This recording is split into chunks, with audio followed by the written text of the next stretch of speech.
After watching the previous episode, Once Upon a Swap, which was god-awful. I personally enjoyed it though. That's what she said. Do I hate the Owl House now? Of course not. That was just one bad episode. One bad episode. It's scientifically impossible for one episode to ruin everything. Oh, wait. Oh, wait.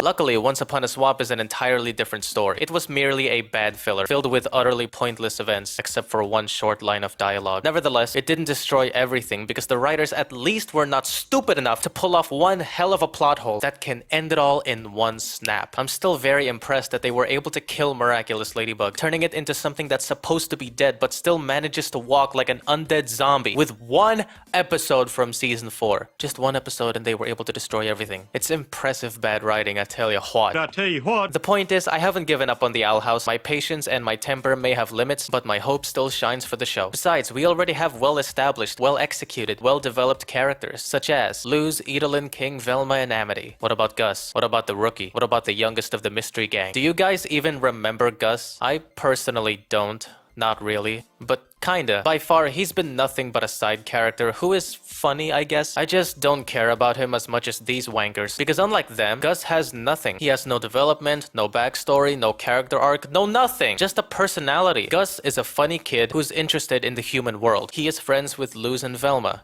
And that's it. Honestly, Gus sticks out as a sore thumb. Until now. In today's episode, Gus officially joins the Smash Brothers roster. Your final Smash better be good enough to satisfy a woman. Don't let me down, kid. Once upon a time, Gus did a presentation of human objects. This guy, Matthew, did the same. The difference being these are fake, while Gus's are authentic. However, the club members believed Matthew, not Gus. There's a reason for this, don't worry. Actually, you do need to worry a little bit, because the reason itself is a bit...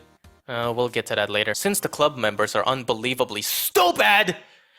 They vote for Matthew to become the new club president. Gus is desperate to keep his position, so he plans on inviting Luz to the school to have a real human being decide which of them have real human artifacts. Unfortunately, she's banned ever since the abominable incident, no pun intended. Therefore, Gus decided to lie about the ban being lifted. Obviously a bad idea. Even if Luz is not banned, it's still a bad idea. I mean, why would you ever want to bring Luz Noceda to school? Unless you want to cause a snake infestation. Bye, friend. Be safe. Make good choices. Did you hear that? She said make good choices. Luz said make good choices. Just thought I'd point that out for no reason at all. Meanwhile, Edalyn decides to enroll Luz in Hexside. At first she refused because, as we all know, Ida is a rebel. She despises the rules, the coven system, the education system, all that kind of stuff. She's protecting Luz from a horrible school that turns anything wonderful bland. Whatever the hell that means. I know what it means. Ida realized that her beef with Hexside is her own personal thing. She eventually decided to enroll Luz in school because after thinking about it, she realized that Luz deserves to make her own choices and draw her own conclusions. Wait a minute, in Witches Before Wizards, Edalyn told Luz that she should choose her own path. Now she has trouble letting her choose her own path? Granted, she did learn her lesson, but the point is, she already knows this, as she is the one who taught Luz this lesson, right? Edalyn makes an appointment with the principal to matriculate Luz. Principal Bump surprisingly said yes, because the student body will learn a lot from having a human as an exchange student. Okay? What do you think your students will learn exactly? The human world? How humans walk in the hallways? How humans take a piss in the magical restroom? Wait, why is it called restroom? Shouldn't it be public toilet? Before he considers, Edalyn needs to fix all the crimes she's committed during her time in this school. Wow, woman, who raised you to act like this? Trevor Phillips? Huh. I thought there'd be more. I thought there'd be an arrest warrant. Elsewhere, Luz officially meets Matthew. Not just any human, an expert human. Oh, you're an expert at being human. Name any human being who unnecessarily brought snakes to school for a book report. Feeling desperate to become president, Matthew plans on exposing the truth. How ironic. We're supposed to see him as the bad guy, yet his evil scheme is basically telling the truth. Good for you, bruv. The only thing I'm guilty of is being too real! What's that supposed to mean? Luz and Gus toured around for a little bit before the HAS meeting. Who is that? That's one of my illusions. So that's a clone? What do you call them? Shadow clones? Mirror clones? Wind clones? Turns out clones can also be non-white. During the HAS meeting, before Luz could even inspect these pieces of garbage, Matthew said, "They're fake. I'm new here. Making friends is hard. I thought if I'm important enough, people would like me." Sorry, I'm not gonna lie. I knew his confession was a fake. I'm so proud it was a fake. I'm so proud that he never had that stupid motivation in his brain. Though if I'm important, people will like me more. Instead, his real motivation is he wants power and drama. Sure, it doesn't seem complex, but it's still somewhat believable. It's very common for individuals, especially teenagers, to desire power. Because you know what they say, with great power comes great sense of autonomy and independence that a lot of people crave for. It's like we want to break free from the shackles of being told what to do all the time, and instead be the ones calling the shots for once. It occurs frequently, but I'm not attempting to romanticize it. Bottom line, Matthew is a pretty good villain, simply because he's comprehensible, at least for me. He's really freaking basic. A basic high school villain who craves for power. Though I will say this, if Matthew's rationale gets further explored, that would be much more interesting. Nonetheless, I'm pleased to admit that a generic villain, who shouldn't even be considered an anomaly in character writing, is much better than Gabriel Agreste. Does anyone still care about his wife? Does anyone still remember his wife? Props to you if you do. Fun fact, when Matthew reported lose, I'm on his side. It's true Matthew lied about these objects and his confession, but the only thing that's gonna be affected by his actions is Gus's position of presidency. I'm not trying to defend Matthew. I'm just arguing that Gus did something worse. He lied about Luz's banishment, which concerns the safety of a freaking person. The troublemaker detectors, or whatever the hell they're called, capturing Luz is honestly a deserved consequence. She had it coming. That's what she said. Clearly, Gus did not think straight. Thankfully, he's aware of that. He avows his felony and describes the whole situation. According to him, this is all because Being younger than everyone is hard. What? Bro, what are you talking about, man? in this episode, it makes sense when Amity took back what she said about Luz being a bully, and when she admitted to herself that she's not a friendly person, simply because both of her statements have build-up. She did say Luz is a bully a while ago, and she is not a friendly person, even prior to this episode. It's simple build-up. The same can be said for Velma's exposure and once again, I got a heart attack from the notification of Talking Angela 2. I gotta turn that off, man. No offense, Angela, I freaking love you, but why'd you have to be so freaking scary? Jumpy, I mean. That's not scary one bit.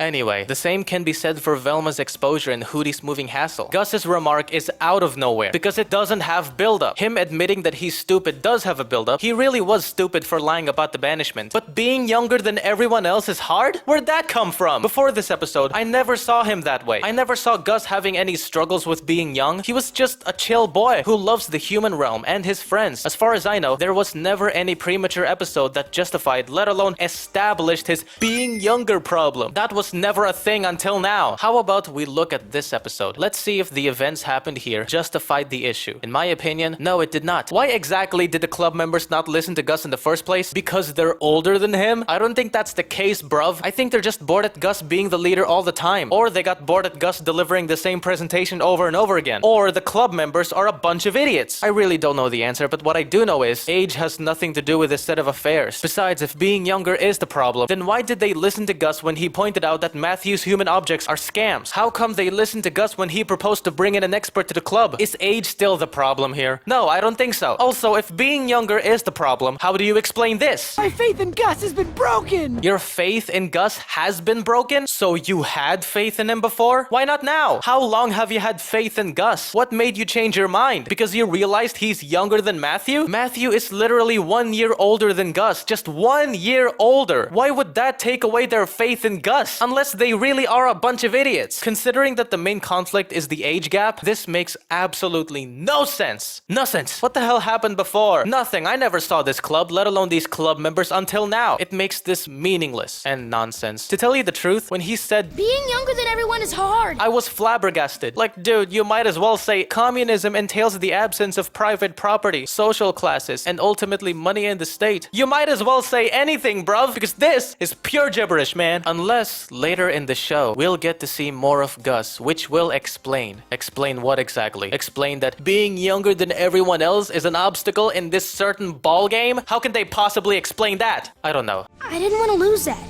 I'm sorry. I get it. She gets it, and she doesn't even try to debunk his utterance, as if he's 100% correct about what he said. Why? Because she wholeheartedly understands his pain, like she went through the same thing? If so, then it's bourgeois! Similar to Gus, I never saw Luz that way. According to what my brain has consumed so far, Luz is a snake-loving outcast weirdo who wasn't well accepted back in the human dimension. Understandably, she was a nobody. Becoming a witch is her chance to be someone. Do you know what it's like to have not anyone take you serious? I don't care. She was never accepted, not because she's younger than everyone else, but because she's a weirdo who loves bringing snakes to school. Since when did she feel this way? Since when did she start to believe that Being younger than everyone is hard. I get it. maybe she said that to sympathize, not empathize? Maybe she's making him feel better, nothing more? If not, then this leads me to believe that they only made her say that to send a terrible message. Being younger than everyone is hard. You're overlooked, ignored. No. Listen, if you're the youngest member in your club and sometimes feel discouraged by your older members, don't let it bring you down. Just because you're younger doesn't mean you're any less capable or knowledgeable. In fact, being the leader at a young age has a couple of advantages. You bring fresh ideas, different perspectives, a unique energy to the table that can invigorate your team. Embrace your position. Trust in your abilities. Age doesn't determine qualities. A lot of times it does. For example, a newborn baby is voted to become class president right now. It's okay if you're young, but not too young, because you know, too much of anything is bad. In this case, it's not too much. Gus is not a newborn child. He's at the age where he's able to accomplish a lot of things, like leadership. It's not about how old you are compared to your comrades. It's what you bring to the table that truly matters. Sometimes, or a lot of times, when it comes to being a leader who nobody listens to, your age is not the problem. You are the problem. The way you handle leadership is the problem. Or your colleagues are the problem. Granted, many people tend to make judgments based on someone's age, but it is important to recognize that this is not always the case. That's definitely not the case here. Okay? Jeez. After escaping detention, they stumble upon Principal Bump, who saw the whole thing. Oh, surprise, surprise, he now changed his mind about the enrollment and banned both Luz and Ida. Well, what were you expecting, bruv? You immediately agreed to enroll Idalin's apprentice. And you know Idalin. She's a criminal. She's a female dog. She's a lady of the evening. She caused trouble in your school 24/7 many years ago. Look, the evidence is right in front of you, bruv. She is not to be trusted. Did you even bother to think for a second that maybe the kid you instantly want to enroll might have been influenced by a literal concubine? It's amazing how Principal Bump knows Idalin and doesn't know Idalin at the same time, if you get my drift. Why did he even accept her proposition in a millisecond without even thinking about it? Well, he said that the student body would learn a lot from having a human exchange student. I'm sorry, but that doesn't answer my question, considering that the kid he's enrolling belongs to a floozy who he knows very well, right? Maybe he just wanted to get back at Idalin for all the things she's done, which was accomplished. Okay, Gus takes the blame, rightfully so. Principal Bump changed his mind, and Luz successfully got enrolled. Before the episode ends, we see a montage of pictures showcasing Ida's past crimes. Something ventured, someone framed is pretty confusing, mostly due to this. It tried to give Gus a spot in the Smash Brothers roster. They tried turning him into something more than what he used to be, but they failed as it didn't make sense. And if something doesn't make sense, I hate it. Unless that's the entire point, or unless it's interpretive. I firmly believe that this is neither of those two. As I said, I'm willing to believe him if we get to know more about his being younger problem in the future, but I highly doubt they'll be able to delineate it properly. How can they delineate it? Being younger than everyone is hard. Shut the f up, kid, you're ugly. There are 3 things this episode did right. Number 1, giving Gus a deserved, well-earned consequence by removing him from the HAS. That's great, now go find a better club, bruv. My respect for Gus as a character hasn't been Thanos snapped. He's still cool. I just hate what he said here. His final smash didn't exactly meet female satisfaction, but it was good enough. Compared to these characters, Gus is my least favorite though. What did I say before? Gus sticks out as a sore thumb until now? Nah, he still sticks out as a sore thumb. Sorry, Gus. Number 2, giving more background to Ida's backstory. And number 3, Matthew is a cool villain. Other than those, I don't see any point of rewatching this, except to remind myself that Luz successfully got enrolled into Hexside. It didn't destroy all my hopes for the series, it's just another forgettable episode. I'm giving it a 5 out of 10. A bright future. Alright guys, thank you so much for watching. I hope you enjoyed. If you did, leave a like, comment, subscribe, all that stuff. It really means a lot. You guys are the best. I can't thank you enough for all your support. Next time, we'll review episode 10. Till then, stay cool and stay safe. By the way, Kitty Cafe or Cat Cafe is a real thing. I legit thought I made it up for the show. Don't you say kind words, please Please leave me like always. I'd rather you drown me to the bottom of the ocean.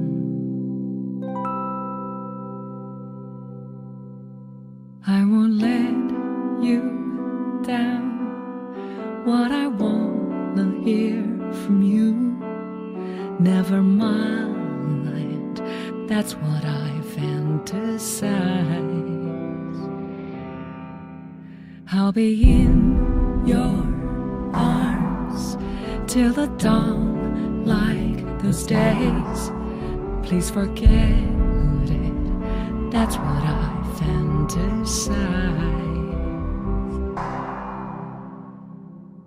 Full of empty promises that you made and flipped. Sick and tired, kinda know we're on the edge, but telling the truth, I was confident we'd get along.